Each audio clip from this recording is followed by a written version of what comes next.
The Lord is blessing us and truly with us, heart dwellers. And he had a message today which was kind of comical. I had to laugh at one point, and I'll read it to you and you'll understand why I had to laugh.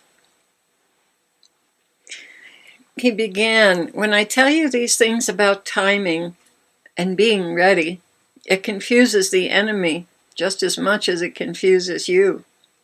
But you trust me, so I don't worry about your confusion. Each one of these rapture warnings serves many purposes.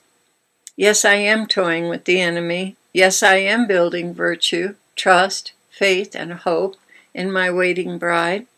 And yes, I'm asking you to be vigilant over yourselves and to keep your eyes on the horizon. Each time I bring this up with great seriousness, it's not just for those reasons. It also carries the weight of truth with it. Had it not been for the intervention of Australia, it would have happened earlier. But now certain things are passing by the point of no return, and for that reason I want you to stay prepared and alert. Yet I have told you, you have a little time. Get things done that are still hanging. Don't leave this earth with any remorse. Oh, I should have done this. I should have done that. Finish it all off. Not only will you have deeper peace, but those who receive your packages will be amazed that you knew in advance and prepared so much for them. Nevertheless, don't stress over what you cannot complete.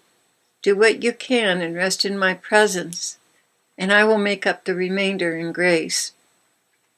One of the most serious preparations you can make, any of you can make, is to prepare your hearts for heaven. In heaven there's no slander, no backbiting, no jealousy, no fear, no gossip, no hopelessness, and no depression. In heaven there is supreme bliss, and as you choose to dwell in me, you will have a taste of this bliss. Each day you will be tempted to enter into gossip, tale-bearing, lust, and all the other sins that have plagued your whole life. These are exercises in virtue, and a sign to the world as well, that this is not your homeland. You come from a different place, with a different culture, a God culture.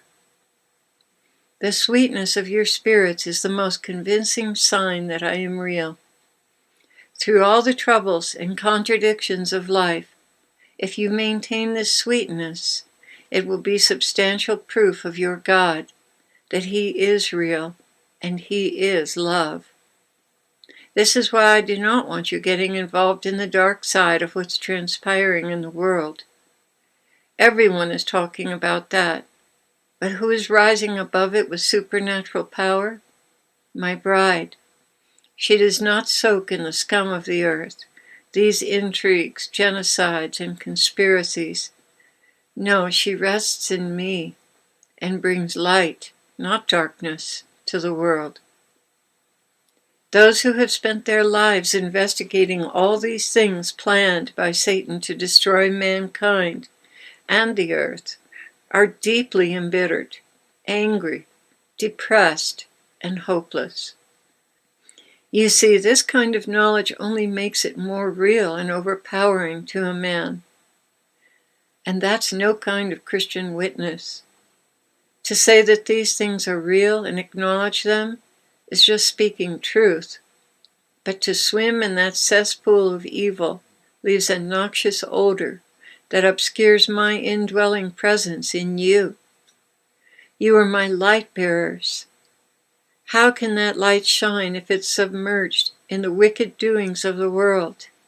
You carry the fragrance of my presence in your hearts. Don't allow it to be obscured by the wicked things of the world. So you see, I have very, very good reasons for limiting you from these things. And the evil always has a certain kind of magnetic attraction that causes men to be curious and more curious, to want to know more, to excel in conversations with new and ever-deepening mysteries of iniquity. But you, my brides, must excel in charity, humility, and actions that prove you belong to the light of the world. As you step forward in purity and devotion to me, you carry this light, which to some is inexplicable, but real nonetheless. You are the living mystery of my love for mankind. Yes, in you the light of hope reaches out to those who are wandering around, so lost in the darkness. So carry the light forward, carry the fragrance forward, and leave a lasting impression of the sweetness of your God that will be remembered by all.